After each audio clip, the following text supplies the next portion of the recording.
Hello friends, എല്ലാവർക്കും സ്വാഗതം പുതിയ വീഡിയോയിലേക്ക്. ഇന്ന് ഞാൻ വന്നിട്ടുള്ളത് പച്ചരി ഉഴുന്നൊക്കെ ഉണ്ടെങ്കിൽ വളരെ എളുപ്പത്തിൽ ഉണ്ടാക്കിയെടുക്കാൻ പറ്റുന്ന രുചികരമായിട്ടുള്ള ഒരു പലഹാരമായിട്ടാണ്. പുറമേയൊക്കെ നല്ല ക്രിസ്പിയും ഉള്ളൊക്കെ വളരെ സോഫ്റ്റും ആയിട്ടുള്ള വടയാണ് കേട്ടോ ഇന്ന് ഇവിടെ ഉണ്ടാക്കാൻ പോകുന്നത്.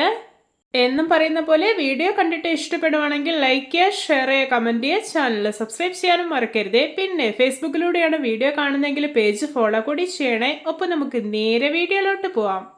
വട ഉണ്ടാക്കാൻ വേണ്ടിയിട്ട് ഞാനിവിടെ ഈ ഒരു ഗ്ലാസ്സിൽ ഒരു ഗ്ലാസ് പച്ചരിയും ഒരു 1/4 ഗ്ലാസ് ഉഴുന്നും 5 മണിക്കൂർ സോക്ക് ചെയ്തെടുത്തിട്ടുണ്ട്. ഇനി നമുക്കിത് നല്ല പേസ്റ്റ് രൂപത്തിലൊന്ന് അരച്ചെടുക്കണം. അതിനായിട്ടൊരു മിശ്ര വലിയ ജാറിലേക്ക് ഇട്ടുകൊടുക്കാം. ഇപ്പോൾ ഇതാ പച്ചരിയും ഉഴുന്നും ജാറിലേക്ക് ഇട്ടുകൊടുത്തിട്ടുണ്ട്. ഇനി ഇതിലോട്ടൊരു 1/2 ഗ്ലാസ് വെള്ളം ഒഴിച്ചു കൊടുക്കാം. എന്നിട്ടൊന്ന് അരച്ചെടുത്ത് വരാം.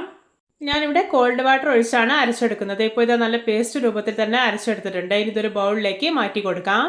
ഇനി ഇതിലോട്ട് കുറച്ച് ജാർ കഴുകിയിട്ട് വെള്ളം കൂടി ഒഴിച്ചു കൊടുക്കുന്നുണ്ട്. എന്നിട്ട് നന്നായിട്ടൊന്ന് മിക്സാക്കി എടുക്കാം.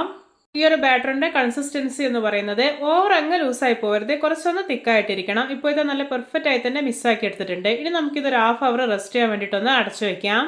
ഞാനിവിടെ ഒരു ബൗൾ എടുത്ത് വെച്ചിട്ടുണ്ട്. ഇതിലോട്ട് ഒരു വലിയ ഉള്ളി അരിഞ്ഞത് ഇട്ടുകൊടുക്കാം. ഇനി ഇതിലോട്ട് 5 പച്ചമുളക് അരിഞ്ഞതും ഒരു കഷ്ണം ഇഞ്ചി അരിഞ്ഞത് ഇട്ടുകൊടുക്കാം.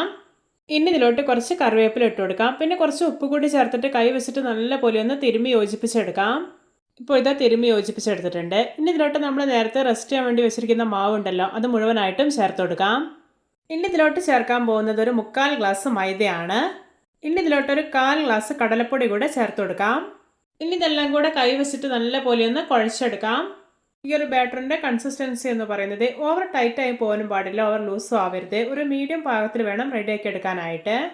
നിങ്ങൾ മാവ് കുഴച്ചെടുക്കുന്ന സമയത്ത് ഓവർ ലൂസായി പോവുകയാണെങ്കിൽ കുറച്ച് മൈദയോ കടലപ്പൊടിയോ ചേർത്തിട്ടൊന്ന് റെഡിയാക്കി എടുക്കാവുന്നതാണ്. ഈ ഒരു ബാറ്റർ റെസ്റ്റ് ചെയ്യാൻ വേണ്ടി വെക്കേണ്ട ആവശ്യമൊന്നുമില്ല, പെട്ടെന്ന് തന്നെ വട ഉണ്ടാക്കിയെടുക്കാം. അതിനായിട്ട് ഞാനിവിടെ ഒരു കടായിൽ എണ്ണ ഒഴിച്ച് നന്നായിട്ടൊന്ന് ചൂടാക്കി എടുത്തിട്ടുണ്ട്. ഇനി കുറേശ്ശെ മാവ് എടുത്തിട്ട് എണ്ണയിലോട്ട് ഇട്ട് കൊടുക്കാവുന്നതാണ്. ഒരു മീഡിയം ഫ്ലെയിമിൽ വെച്ചിട്ട് വേണം ഫ്രൈ ചെയ്തെടുക്കാനായിട്ട്. അപ്പോൾ ഇതിൻ്റെ ഉള്ളൊക്കെ നന്നായിട്ട് തന്നെ കുക്കായി കിട്ടുള്ളൂ. ഇപ്പോൾ ഇതിൻ്റെ ഒരു സൈഡെല്ലാം ഒന്ന് മൊരിഞ്ഞ് വരാൻ തുടങ്ങിയിട്ടുണ്ട്. ഇനി ഇതെല്ലാം ഒന്ന് തിരിച്ചിട്ട് കൊടുക്കാം. ഇപ്പോൾ ഇതാ 2 സൈഡും നല്ല പെർഫെക്റ്റ് ആയിട്ട് തന്നെ മൊരിഞ്ഞ് നല്ലൊരു ഗോൾഡൻ കളറായി വന്നിട്ടുണ്ട്. അപ്പോൾ ഇത് പാകമായിട്ടുണ്ട്. ഇതിനെ എണ്ണയിൽ നിന്ന് കോരി മാറ്റാവുന്നതാണ്. ഇതാ നമ്മുടെ രുചികരമായിട്ടുള്ള വട റെഡി. നോക്കിയേ, കാണുമ്പോൾ തന്നെ കൊതി വരുന്നില്ലേ? ഞാനിതൊന്ന് മുറിച്ച് കാണിക്കാം. നോക്കിയേ, ഇതിൻ്റെ പുറമേയൊക്കെ നല്ല ക്രിസ്പിയും ഉള്ളൊക്കെ പഞ്ഞി പോലെ സോഫ്റ്റ് ആയിട്ടാണ് ഇരിക്കുന്നത്. നിങ്ങൾക്കിത് ചട്നിക്കൊപ്പം ബ്രേക്ക്ഫാസ്റ്റ് ആയിട്ടോ ഈവനിങ് സ്നാക്കൊക്കെ ആയിട്ടൊക്കെ കഴിക്കാം. ഇനി ചട്നി ഇല്ലെങ്കിലും വെറുതെ കഴിക്കാനും സൂപ്പർ ടേസ്റ്റിയാണ്.